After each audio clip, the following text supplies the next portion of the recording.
Platão expulsou os poetas de sua república.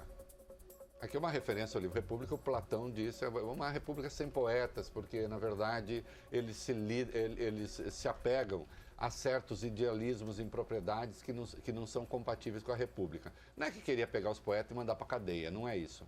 Aí é tomada a poesia como o sinal do mau idealismo, né? Platão expulsou os poetas de sua república. Jair Bolsonaro expulsou os políticos. Até agora. Vai funcionar? O presidente eleito decidiu lotear o executivo entre 3 legendas, 3 partidos. E essa tripartição o aprisiona e o faz refém de sua própria concepção de mundo. Porque ele está criando uma estrutura de poder da qual nem ele pode se livrar se quiser ou mudar de rumo. Sem grandes sortilégios. Eu adoro essa palavra. Dividirão o poder o partido da polícia, liderado pelo indemissível Sérgio Moro, o partido de Chicago, comandado pelo não menos indispensável Paulo Guedes, e o partido da caserna, composto pelo generalato da reserva e agora um almirante. E também tem um da aeronáutica que vai ficar com a ciência e tecnologia, um tenente-coronel, né? O Marcos Fontes. Esses anéis de poder representariam o avesso virtuoso da política. Acho que vocês percebem isso, não é? Há uma certa metafísica influente, um certo conceito de que político só serve para atrapalhar.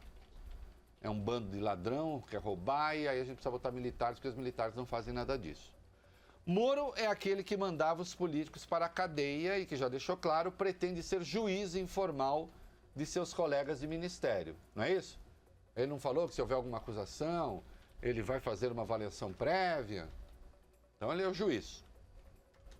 Guedes é o que tem o dever de arrumar as contas que os políticos teriam esculhambado, destroçado. E os militares entram como uma força incorruptível despida de egoísmo. Ecoam, na visão bolsonariana, o país edênico da ditadura militar, com serviços públicos eficientes, escolas sem partido, pleno emprego, menino brincando de bola, menina brincando de boneca, cada coisa em seu lugar. E não é essa bagunça que é hoje, pô. Lembre-se que o Bolsonaro já disse na campanha que nenhum pai gosta de chegar em casa e ver seu filho brincando de boneca por influência da escola. Eu não sei em que escola se estimula a moleque a brincar de boneca, mas... né?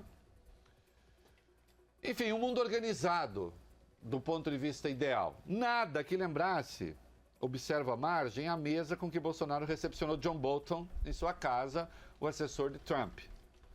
Bolo de fubá, café, marxismo cultural, celular, suco de laranja na caixinha, banana, Cuba, tela de computador, manteiga a céu aberto, Israel, Pablo Vittar, Danoninho, Venezuela, água de coco, ideologia de gênero, queijo em isopor da padaria, Gramsci.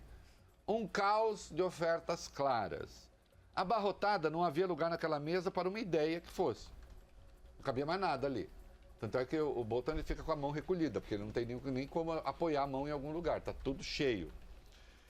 Bolsonaro se dedica a uma arquitetura que sobreviva a si mesmo.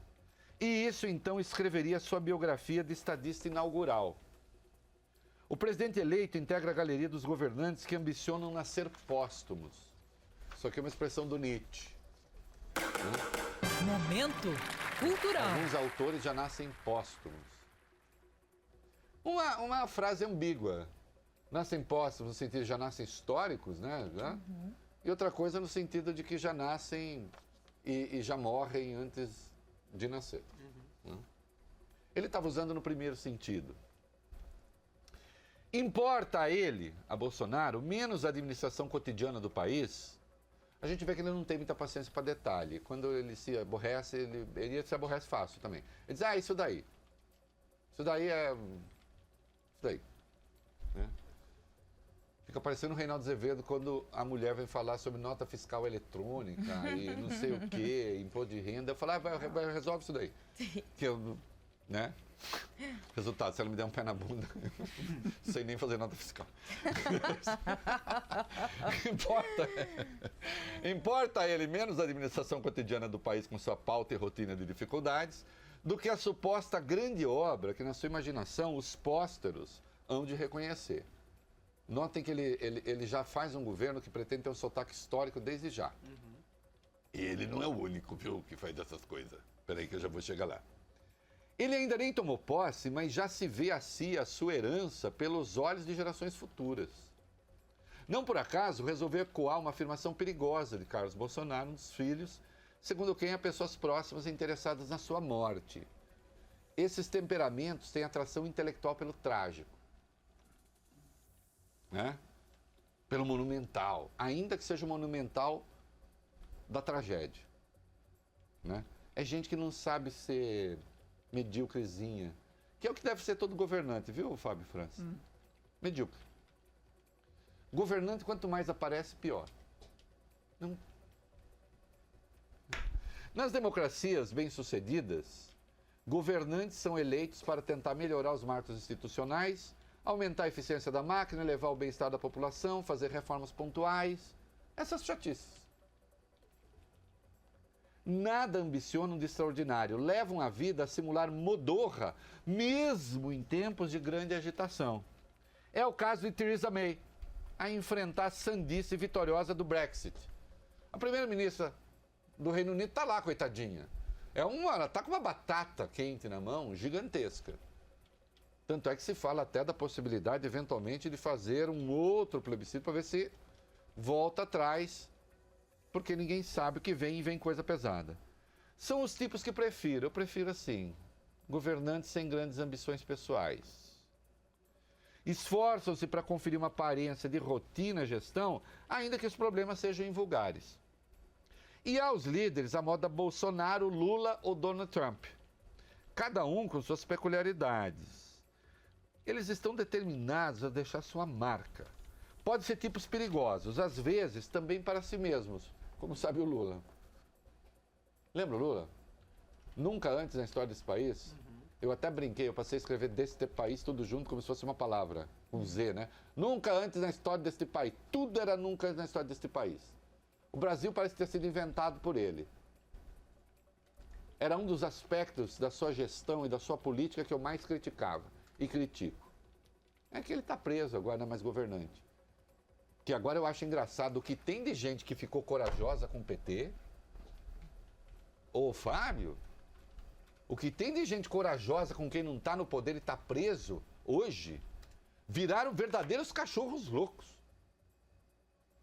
Eu bati no PT e me rendeu a fama de Rottweiler quando o PT era poder mais eterno que os diamantes. Bati pesado. Aí não bate agora, por quê? Porque não é mais poder. Quando precisa, eu bato. As teses de esquerda continuam todas apanhando. Agora, a gente que puxava o saco do Lula quando ele estava no poder e agora chuta o traseiro dele quando está preso, o problema aí não está no Lula, não. Está no seu caráter. E aí? Falei. E um dia, se me der na veneta, cito os nomes todos. Porque tem os textos guardados. Arreganhar os dentes para quem está quase morto é coisa que covardes fazem. Arreganha os dentes para quem está vivo. E com poder.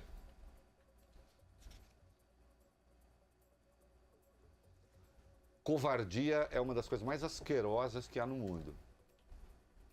Já disse isso uma vez. Covardia, deslealdade. O petista exorcizava de ter herança maldita. Trump quer a América grande outra vez, já que teria sido amesquinhada por Obama. E o capitão anuncia que vai tirar o Brasil do caos para onde o teriam conduzido. A corrupção dos políticos, o marxismo, o globalismo, se não o matarem, ele alerta. Acontece que não basta prender mais alguns corruptos ou organizar expedições punitivas nos morros do Rio e periferias das grandes cidades. Igualmente ineficaz será produzir diagnósticos cuja síntese pode ser esta: o Brasil precisa parar de gastar mais do que arrecada. Ora, não me digam. Não menos ocioso será atingir de verde oliva a infraestrutura capenga do país sob o olhar atento de militares vigilantes e certamente bem intencionados. Onde está o dinheiro? Na arquitetura do poder de Bolsonaro, os partidos da polícia, de Chicago e da caserna se encarregam de governar. E aos políticos expulsos de uma república já sem poetas, caberia a missão patriótica de aprovar os tais remédios amargos, que dariam eficiência aos poderosos de fato. Então a arquitetura é a seguinte: partido da polícia, partido da caserna e partido do Chicago governam. Guedes sabe o que fazer com a economia, não encham o saco dele. Político não tem de se meter. Moro sabe o que fazer com segurança pública, combate à corrupção e tal, não enche o saco dele, ninguém tem de se meter.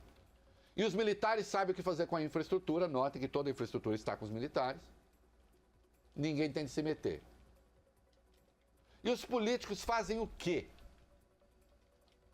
Bom, espera-se dos políticos que aprovem, por exemplo, uma reforma da Previdência que será necessariamente impopular, que aprovem corte de gastos, que aprovem desvinculação de receitas orçamentárias.